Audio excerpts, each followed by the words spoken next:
Mm, yum. Hmm.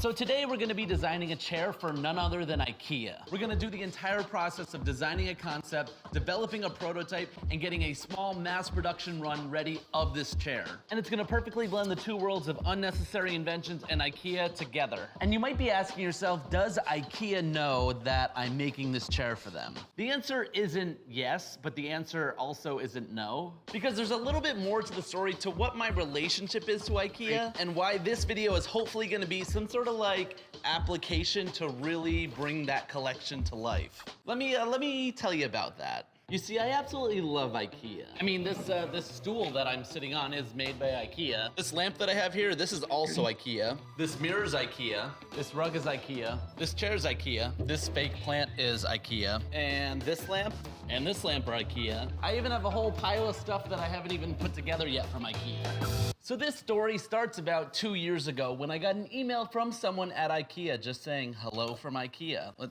It was October 1st, 2021. And IKEA is actually known for doing capsule collections with a few different designers every single year. And I actually have a few of them in the Unnecessary studio, from Virgil Abloh, Daniel Arsham, Sabine Marcellus, and I want to be the next person that has a collaboration with IKEA. But unfortunately, over the past 2 years, things just haven't exactly worked out. They said that they're definitely inspired by my work, but they're just waiting for the right thing and the right time to make it happen. But I do love when they said this: I would love for IKEA to be the company that you go from unnecessary to needed by many people around the world. And I think I have the perfect idea that combines the unnecessary world and the IKEA world, and it's actually, the basis of it is in that room. Let me tell you about it. You see, I've got this gear closet inside my studio that has everything that I could ever need, and most importantly, it's got this pegboard system here, and I try to keep all my different tools that I might need for a different project all lined up here. And at any given time, I just gotta stroll on into this area and grab what I need and head back out into the studio. And I try to keep it relatively organized so that everything I have has a place, and then once I'm finished with it, I just venture back in here, find the place that it needs to go, and I'm on my way. But that really got me thinking, what if there was a way that I'd be able to take one of those pegboard systems around with me inside my studio? That way, no matter where I am, I have all of those tools that I'm gonna need for that project. Like, just imagine it. This is the back of your chair. You've got your scissors, you've got your tape, you've got your pliers, everything you need as you're wheeling around the studio. So at any point, I don't actually have to go into the gear closet, because as I'm wheeling around my studio, I've got it right here. And I think it perfectly threads that line between being something just kind of overly absurd in the unnecessary world, but something just almost practical enough for the IKEA world. And I have a general idea of like what this looks like in my head. Let's make like a tiny little miniature model of it so we can at least get like the visual picture before we actually build out a full working prototype. And as a designer,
That I made.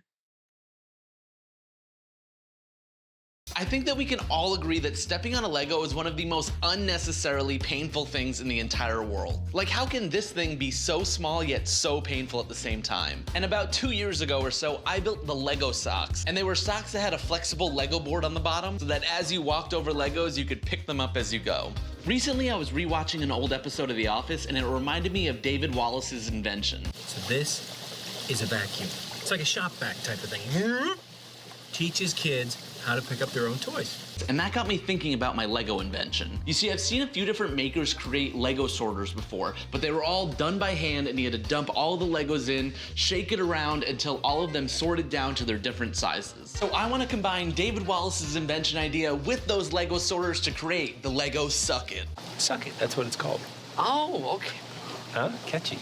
Kids will love it. I get it. So the first order of business was to track down my shop vac, which I've actually never used, so I wanted to make sure that it was gonna have good suction, and guess what I found out? It has fantastic suction. So the kid's making the noise to pick it up? No, that's the vacuum noise. Oh, okay.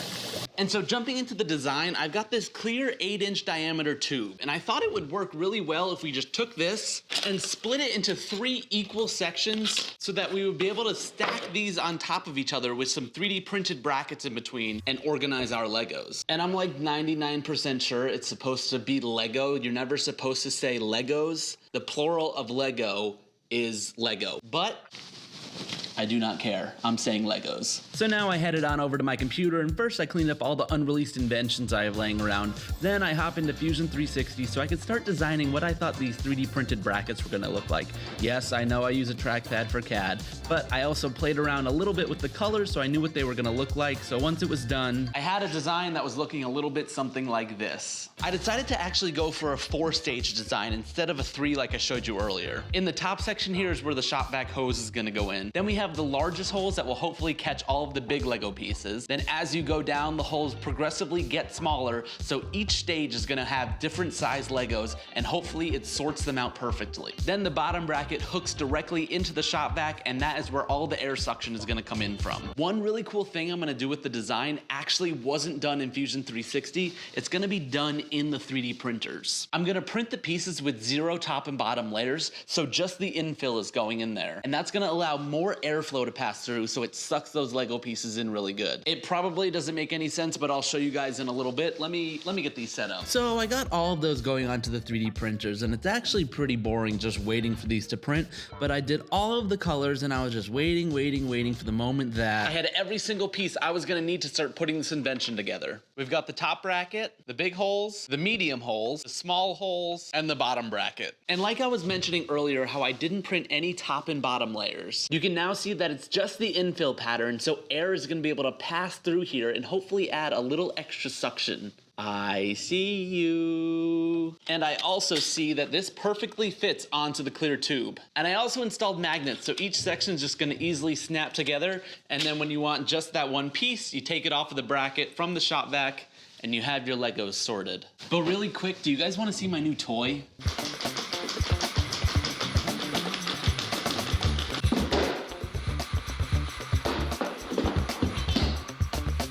So I got myself a robot dog. It's gonna have to be for another day though, so make sure you're subscribed to the channel and I will show you more of what this guy can do. He does not have a name yet though, so leave some comments down below for name suggestions of what I should name this guy. What do you think? Do you think we should get back to the build?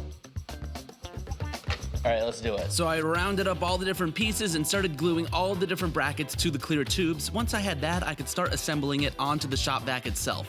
Once I had all the pieces together, I could put in the hose, and finally, the Lego Suck It is complete. Well, I mean, it's complete in the sense that it's assembled. I don't really know if it works. I guess complete would mean that it actually works. So let's find out if it works. We will start off simple with our classic, extremely painful yellow brick.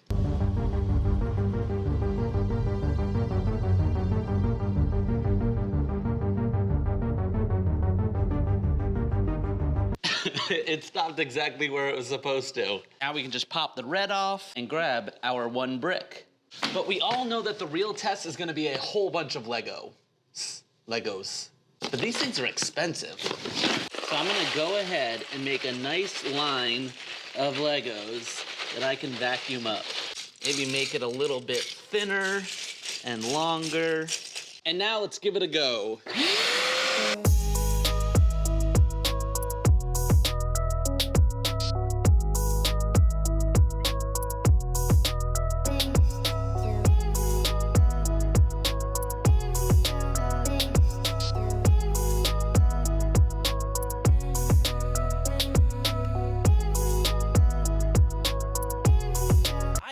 say, I am thoroughly impressed at how well that works. I invented the Lego Suck-It, the world's first vacuum-powered Lego cleanup device that automatically sorts each brick by its individual size. This vibrant cleaning accessory features a multi-stage chamber that magnetically separates for quick organization of your favorite toy bricks. The high-suction vacuum will ensure every brick is sucked up from your floors and swiftly deposited into the clear tube, as each Lego piece cascades down and gets sorted into their different sizes.